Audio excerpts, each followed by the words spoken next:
This animal is going to freeze. Freeze? Freeze. Solid freeze.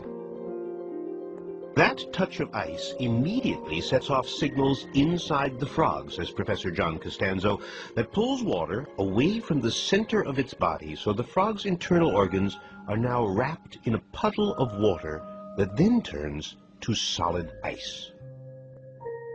I still can't get over it.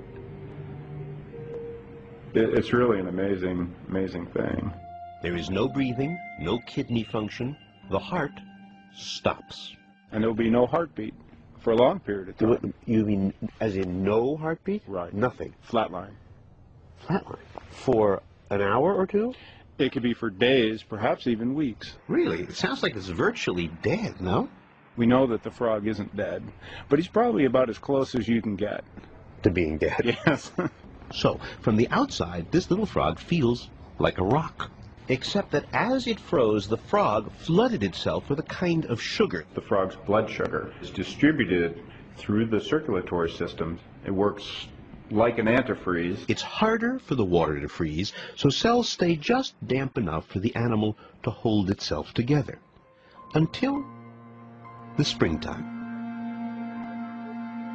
when the days grow a little longer and the ground gets a little warmer, and then, well, a kind of miracle happens.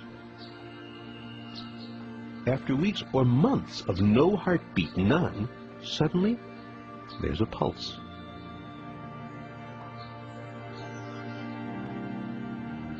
And that first heartbeat leads to another, and then another, and then within a day, and in the case of this little frog, it took about 10 hours, the animal literally comes back to life.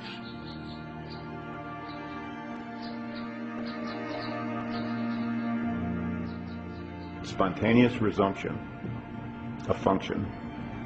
Why? We don't know. We don't know what triggers that event. And think how elegant a business this is.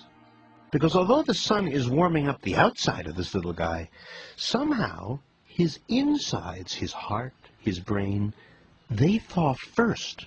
His insides warm up before his outsides. But somehow it all happens in perfect synchrony every spring.